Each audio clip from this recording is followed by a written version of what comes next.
Please stay tuned for Beyond the Bean on Air, a special presentation of the United Soybean Board.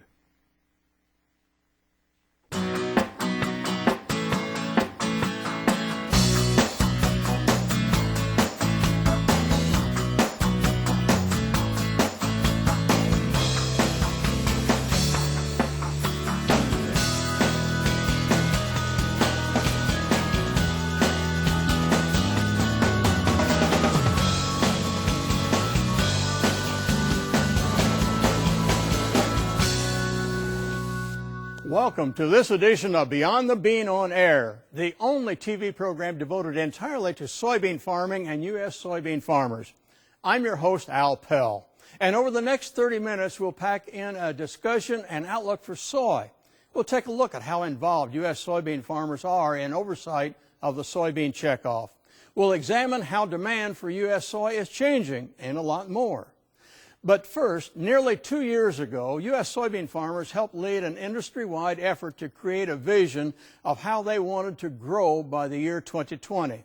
It's an effort called Soy 2020, and using a set of indicators, it tracks progress on making that vision of success a reality. Sharon Alseth now explains what those indicators show for U.S. soybean farmers and the rest of the U.S. soy industry in the face of difficult economic times and stiff global competition. Soybean farmers might wish for a clearer picture of what's ahead for soybean prices or next week's weather, but no one knows what the future will hold. Even so, soybean checkoff farmer leaders continue to take steps to make sure the U.S. soybean industry can continue to thrive no matter what lies ahead. Soy 2020 is a strategic visioning initiative created with the help of the soybean checkoff that identifies possible issues and helps the industry adjust for opportunities and challenges. If I were to explain Soy 2020, it's like having a road map out, knowing what your destination is, and then plotting how you're going to get there, knowing that you're going to have detours, that you're going to have road construction, knowing that you're going to have other issues in getting to that final destination. Twice a year, Soy 2020 asks experts from all sectors of the soybean industry about factors impacting the industry today and what changes they might expect. This indicator tracking then lets the Soy 2020 experts envision several potential scenarios and make recommendations as to how the U.S. soybean industry may be successful in each of these environments. The scenario that we've found ourselves in and look to in the future is shared success. This is a future in which both soybeans and other crops maintain a competitive differential advantage relative to other countries and relative to other substitutable products. It certainly is a bit significant that the U.S. soybean industry finds itself in shared success. The reason for that is because it's very positive to be in shared success. And that means that we're in a world in which soybeans truly are maintaining a competitive, sustainable advantage. The Soy 2020 experts see in the next 5 years an increase in soybean consumption. That coming from an increase in animal production, an increase in industrial consumption, and an increase in human consumption as well as the world eats healthier. This is the third period in a row that the industry has been projected to be in the shared success scenario. However, the insight the indicator tracking provides is not an endpoint. Rather, it's a continuation of the Soy 2020 process. The beauty of indicator tracking is that it allows us to take a short-term view to a long-term approach.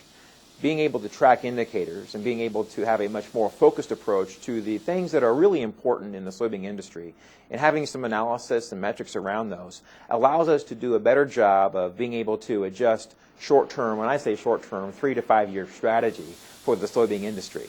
Soy 2020 is just one more of those tools we can put in our toolbox. The tool being knowledge and information that will allow us greater profitability to achieve success in the soybean industry.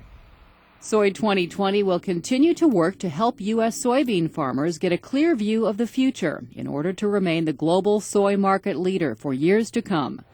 For Beyond the Bean on Air, I'm Sharon Alseth reporting. Here now to discuss Soy 2020 and where the soybean market and the industry could be headed is the chairman of the United Soybean Board, Chuck Myers. Chuck farms in northeast Nebraska and has helped run the National Soybean Checkoff Program for the last 8 years. Also joining us is David Asbridge, Senior Economist for Doane Advisory Services. Chuck, let me begin with you. The Soy 2020 indicators show that the U.S. soy industry is engaged in shared success with other U.S. commodities. Now, is that good enough for you and the other U.S. soybean farmers to prosper? There's no doubt that soybean farmers can prosper in the shared success scenario. That scenario means that not only soybeans, but our competing crops are developing sustainable technology innovations at about the same rate. And so a lot of competition goes on. We have to work hard to stay profitable. The scenario that we'd like to be in is called full speed ahead. In that scenario, the sustainable technology innovations of soybeans outpaces our competitors, and so that would be the most profitable scenario. But regardless of which scenario we're in, we continue to plan and develop strategies to keep soybeans and soybean farmers profitable. So from a soybean standpoint, and from your standpoint, you really want to see soybeans, even though it's shared, you want to see them go ahead. Is that right? That's exactly right. We have to keep developing that innovative technology to at least stay even, but we want to move ahead. Okay, I'm going to David Asbridge here for a second, Chuck. Do you share that view as you examine and monitor, and I'm going to say the global soy industry, because there's soybeans growing outside the United States, a lot of them? Yes, they are. In fact, that's one of the big problems I think the U.S. has got, is that we've got some very fierce competition, particularly, of course, Brazil and Argentina. But even here in the U.S., they're fighting for acres with the corn farmers and the cotton farmers and so forth and all. And so far, of course, the United Soybean Board has done a really good job of trying to keep up, to where they're not losing acreage to some of these other crops. So you're talking about the competition for acres and whatnot. So it's profitability. Is that what we're really talking about when you get down to it, David? Well, yeah, because most farmers are going to make their planting decisions. Once they get past Mother Nature's problems, of course, they're going to make their planting decisions on which is the most profitable crop to grow for their farms. Okay, and of course, profit's what it's all about. Chuck, let's go back to you for a second.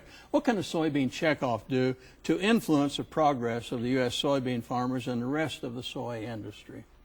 One of the things the soybean checkoff has done, Al, is to really focus on collaboration across the industry. In December, we held a meeting that we call Connections, where we brought in people from all across the soybean industry, processors, seed companies, farmers, university people, anyone with an interest in the future of the soybean industry. And we tried to focus on what are the important priorities to all of us. And once we determined those priorities, then we could really focus our efforts on those top priorities, and working together, then we could really move the needle. So that's one area where the soybean checkoff has really tried to make a difference. Is there are any of those priorities that you want to share with me? Everybody knows what they are, I suppose. Yield has got to be one. Yield is the top one, Alan. Really? Yield is the top priority, absolutely.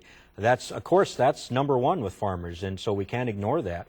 And, with growing population around the world, demands for protein and oil around the world, probably a record year for soybean exports coming up here.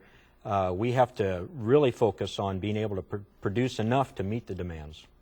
Okay, David, the U.S. soybean farmers face more obstacles or opportunities, one or the other. How can they specifically confront or take advantage of those?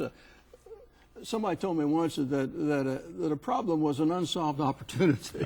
Well, then there's some opportunities out there for soybean farmers. I think probably the two topmost in my mind would be yield is also an issue, because yes. Even though they're doing a good job of increasing yield and all, the competition here domestically, particularly for corn, their yield is growing pretty quickly. They've done a lot of hybrid work all with the corn seed, a lot of technology, the stack traits and all that have really begun to push corn yields higher at an accelerating rate. And so they've got that issue to deal with. And I think another big factor that they need to be looking at also is the makeup of the oil, because if you look at just the oil consumption for food uses in the U.S., in other words, take biodiesel out and you take exports out, we've actually seen a decline in the use of soybean oil in the U.S. and all, and part of it, of course, is zero trans fats. You know, that's what we have to deal with there, and that's a big issue. They need to solve that problem in order to get that soybean oil consumption growing again, because the oil is a big part of it.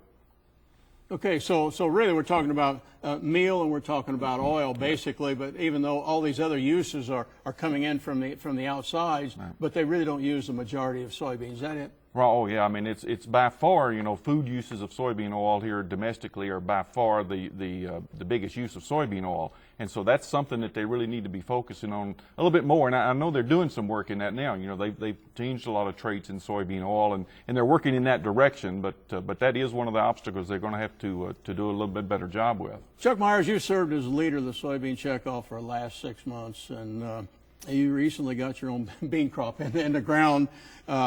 Why did the soybean checkoff engage and help lead Soy 2020?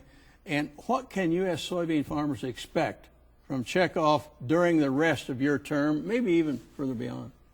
Well, there's no doubt that profitability for soybean farmers is the number one goal for the checkoff.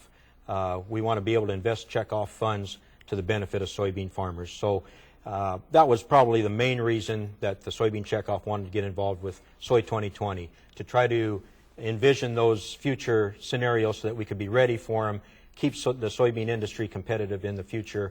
So it was a natural fit for the soybean checkoff. Plus the competition that we've been talking about continues to innovate. We have to continue to innovate. David hit on some topics that we are definitely focusing on as far as improving the different quantity and quality, different composition of soybean oil and soybean meal, so that we are ready to meet demands and needs around the world. We're going to focus on priorities. That's the final 6 months of my chairmanship. Yield was one. We want to focus on supporting the livestock industry, our number one customer, and we want to ensure that we have access to markets around the world. Seems to me like, if I'm kind of hearing what's under the table and then in between the ears, that you're really trying to make soybeans more profitable for farmers. Is that right? That's absolutely right. Gentlemen, one thing remains, it's an exciting time to be involved in the soybean industry, and I'd like to thank both of you for being on this edition of Beyond the Bean on Air. There's much more ahead in Beyond the Bean on Air. Next, how involved are U.S. soybean farmers in the oversight of the soybean checkoff? And later, details on how city kids are learning more about U.S. soybeans and modern-day agriculture. How much do you know? See if you can answer this question.